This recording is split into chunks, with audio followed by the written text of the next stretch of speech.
Welcome children in today's class. आज हम chemistry की क्लास में केमिकल इक्वेशंस को लिखना और बैलेंस करना दोनों सीखेंगे।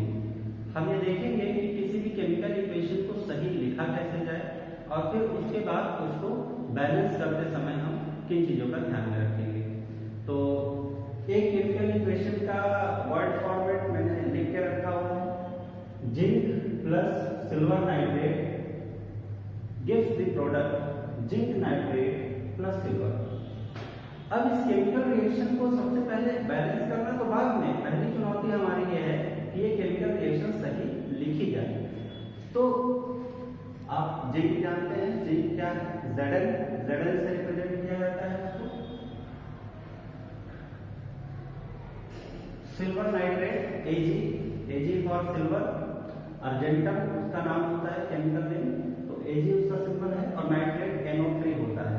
ये इंडिपेंडेंट रेडिकल्स हैं जो मैंने आपको पहले ही बताया है, आपको याद करने के लिए कहा है।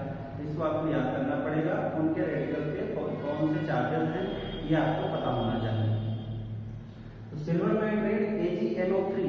अब यहाँ पर रोल है आपका यही जानना कि जो रेडिकल्स हैं उनके चार्जेस कितने होते हैं।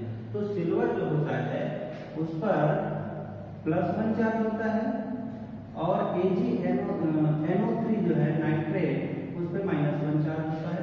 तो very simply silver nitrate AgNO3 form हो जाएगा। इसको ऐसे लिखा जाएगा AgNO3। इनका रिएक्शन हुआ और इनके रिएक्शन के बाद आपको मिला जिंक नाइट्रेट। तो जिंक फॉर Zn और नाइट्रेट मैंने आपको अभी बताया NO3, तो NO3 पर अब यहाँ पे एक समस्या खड़ी हो गई। समस्या ये खड़ी हो गई, पहले हम लिख लेते हैं इक्वेशन। सिल्वर क्या है हमारा? सिल्वर Ag है, ठीक है, Ag अलग हो गया।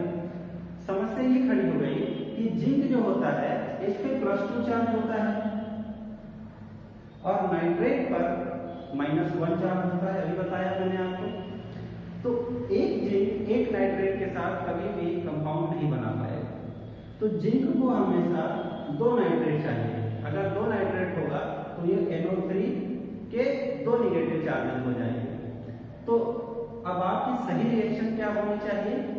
Zinc nitrate. तो सबसे पहले आपको जिंक नाइट्रेट का सही फार्मूला लिख देना चाहिए। तो हमने लिख दिया ZnNO3 ट्वाइस, जो सही है, ऐसे ही जिंक नाइट्रेट बनेगा। अब हमें देखना है कि क्या ये बैलेंस है। बैलेंस होने के लिए जिंक की एक वैल्यू है, सिल्वर 1 है, इधर 1 सिल्वर है। NO3 जो है हमारा वो यहाँ 1 है और यहाँ 2 NO3 है। यही पे प्रॉब्लम आ गई। NO3 हमारा रिजल्ट में 2 बन रहा है अकॉर्डिंग टू द फार्मूला और यहाँ 1 है। तो हम क्या कर सकते हैं? हम NO3 के कंपाउंड में लेफ्ट हैंड साइड में नंबर ऑफ मॉलिक्यूल्स बढ़ा सकते हैं। हमको 2 NO3 चाहिए, हम यहाँ पे 2 मॉलिक्यूल कर देंगे। जैसे ही हमने मॉलिक्यूल्स 2 किया, आप देखिए अभी भी Zn वही है, NO3 यहाँ पे 2 हो गया, यहाँ भी 2 हो गया और जो सिल्वर है हमारा वो डिसबैलेंस हो गया। तो हम इधर रिजल्ट में भी सिल्वर को 2 लिख देंगे और अब हम देख सकते हैं कि हमारा ये इक्वेशन बिल्कुल बैलेंस्ड है और सही है। एक और एग्जांपल हम ले लेते हैं जिंक को कॉपर क्लोराइड, एल्यूमिनियम को कॉपर क्लोराइड के साथ रिएक्ट करते हैं। Aluminium plus copper chloride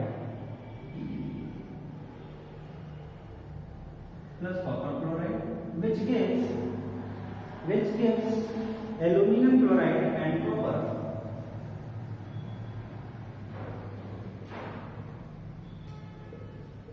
aluminium chloride plus copper. ये सवाल है, ये क्वेश्चन है। आपको इस वर्ड प्रॉब्लम को केमिकल इक्वेशन के फॉर्म में लिखना है और उसको बैलेंस भी करना है।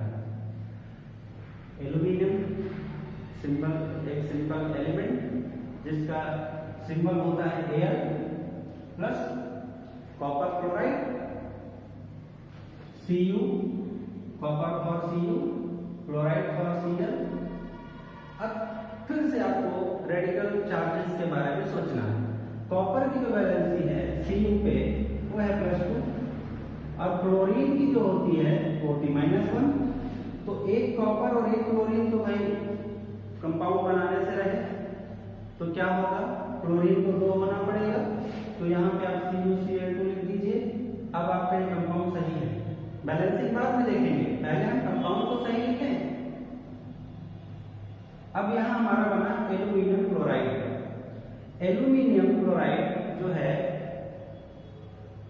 इसमें हमको ये समझना होगा कि एल्यूमिनियम क्लोराइड बनाते समय हमें उसके चार्जेस का ध्यान रखना है। एल्यूमिनियम पे हम जानते हैं कि एल्यूमिनियम +3 वैलेंसी शो करता है और क्लोरीन जो है वो -1 है। तो एल्यूमिनियम और क्लोरीन मिलके क्या बनाएंगे, एल्यूमिनियम और क्लोरीन मिलके AlCl3 बनाएंगे। AlCl3 बन गया। अलग कौन हुआ, कॉपर। तो यहां से कॉपर को अलग कर दीजिए, कॉपर अलग हो गया। अब हमें ये देखना है कि क्या हमारा इक्वेशन बैलेंस है, और अगर नहीं बैलेंस है तो उसको बैलेंस करें। तो हमारा पहला टारगेट होता है कि हम सही कंपाउंड फार्मूला पहले लिखें। कंपाउंड का फार्मूला सही लिखने के लिए हमको रेडिकल चार्जेस का पता होना चाहिए। कंपाउंड फार्मूला लिखने के बाद हम उसको बैलेंस करेंगे। तो बैलेंस करते समय हमें क्या ध्यान में रखना है, बैलेंस करते समय हमें ध्यान में रखना है कि law of conservation of mass completely apply हो रहा है या नहीं हो रहा है। तो आप देखिए, एल्यूमिनियम 1 है, एल्यूमिनियम 1 है, कॉपर 1 है, कॉपर 1 है, लेकिन क्लोरीन 2 है और क्लोरीन 3 है।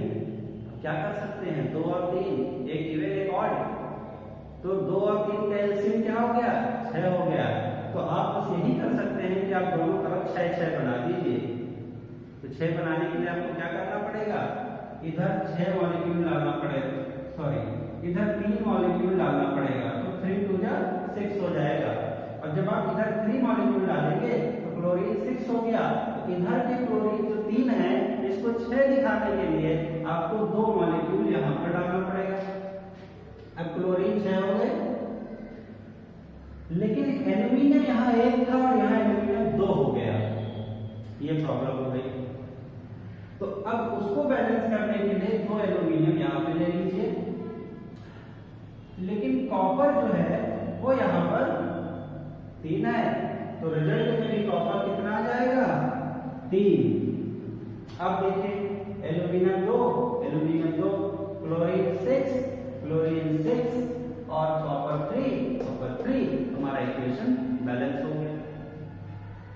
तो बैलेंसिंग करना केमिकल इक्वेशन की और उसको लिखना, it is not a very difficult task. इसमें सबसे पहले आपको ध्यान में रखना है कि हमारा जो एलिमेंट है और हमारा जो कंपाउंड है, हम पहले उनको सही लिखें, उनका कंपाउंड का फार्मूला बिल्कुल सही लिखें। कंपाउंड का फार्मूला सही लिखने के लिए हमको उन पर मौजूद चार्जेस की जानकारी होनी चाहिए। तो हमको वैलेंसी उनकी याद कर लेनी चाहिए, हमको उनके रेडिकल चार्जेस का पता होना चाहिए। जब हम कंपाउंड लिख लेंगे, उसके बाद हम बैलेंस करने के लिए सिंपल मैथमेटिकल एक्सप्रेशंस का यूज होता है। सिंपली मैथमेटिकल इंडक्शंस है ये, आप यहाँ पे इजीली बैलेंस कर सकते हैं। आप देखिए कि किधर पलड़ा भारी है, जिधर पलड़ा हल्का है उसका कुछ और ऐड करिए, फिर देखिए बराबर है कि नहीं, जिधर बराबर नहीं हो रहा है उधर फिर ऐड करिए, और आप 2 स्टेप 3 स्टेप के बाद अपना desired balance chemical formula, chemical equation पा जाएंगे। तो इस तरह से हम मिलते हैं नए वीडियो में, वहां पर हम कुछ और केमिकल